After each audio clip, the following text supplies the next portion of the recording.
E aí, pessoal, beleza? Professora Juliana, e no vídeo de hoje nós vamos falar sobre o que é endogamia.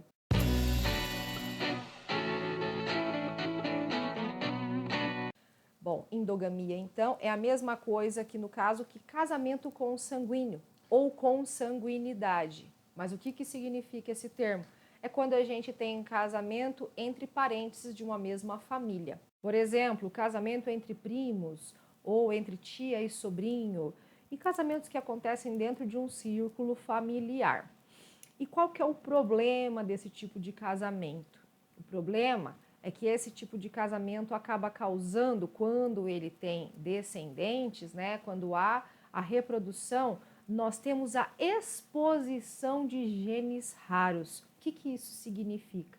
Que nós temos, por exemplo, no nosso genoma, nós temos, imagina que o nosso genoma é uma carta de baralho Uno, e aí o seu genoma tem várias cartas verdes. E o genoma da pessoa com a qual você se casou e se reproduziu e teve descendentes são cartas vermelhas. Quando os descendentes nascerem, esse baralho vai todo se intercalar. Então, o seu filho ou a sua descendência tem, por exemplo, cartas de Uno vermelhas e verdes agora. Então, ele tem uma variedade maior de cartas. Isso significa que quando ele for jogar, ele tem mais chances de ganhar, né? Comparando aí com o Uno, o jogo seria a nossa vida, nossa adaptação ao ambiente. E essas cartas diferentes a gente chama de variabilidade genética.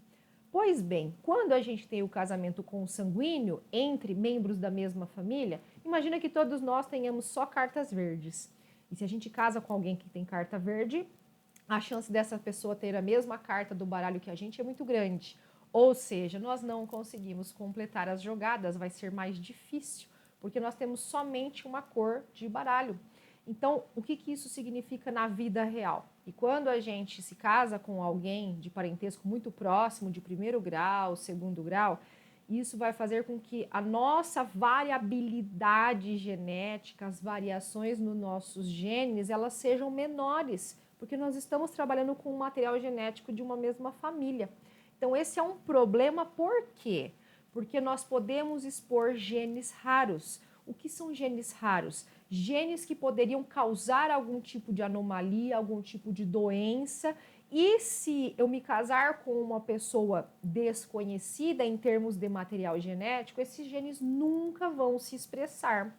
Porém, se dentro da minha família eu tenho um gene raro para determinada doença ou para determinada condição, e eu tenho uma outra pessoa da minha família que vai se casar comigo com esse gene raro. Então ele não é mais raro, ele é um gene que vai ser agora comum dentro do meu parentesco, porque daí eu vou expor esse gene, então, e esse gene pode desenvolver determinadas características, tá? Você pode até encontrar em alguns lugares como defeitos genéticos, mas eu não considero esse um termo adequado, ainda que nós não estejamos dentro do meio acadêmico.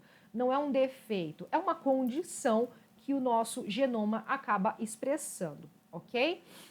Então, agora que você entendeu o que é consanguinidade, o que é endogamia, tá? E lembrando, esse conceito é um conceito que vale não só para seres humanos, como vale também para animais e para plantas, ok? Tudo que nós falamos aqui, dessa questão dos genes raros serem expostos e da questão da gente ter condições genéticas diferentes, aí, né, que as pessoas chamam de defeituosas, né?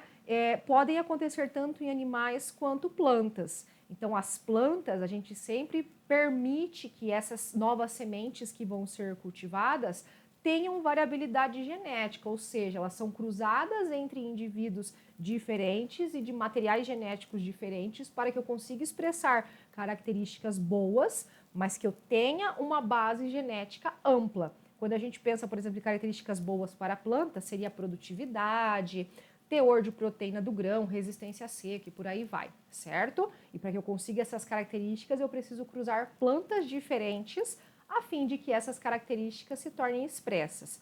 Quanto mais eu cruzo um mesmo material, uma mesma planta, mais difícil vai ser dela manter uma base genética ampla. Então, ela vai ficar com cartas de baralho Uno, todas verdes também, como no nosso exemplo. Para os animais, a mesma coisa. É muito difícil que na natureza animais que sejam de parentesco, ali com grau de parentesco, acabem cruzando, tá? E só numa situação muito extrema, assim, de falta de parceiro sexual, de parceiro reprodutivo, acaba acontecendo esses cruzamentos. E em grande parte desses casos, esses animais acabam morrendo ou nascendo com alguma malformação, com problema nas pernas, nos rabos, nas orelhas e tudo mais, tá? Quando não tem problemas internos também de funcionamento dos órgãos, má formação de intestino, de estômago e por aí vai, ok? Entendido, então, o conceito de endogamia? Eu espero que você tenha gostado.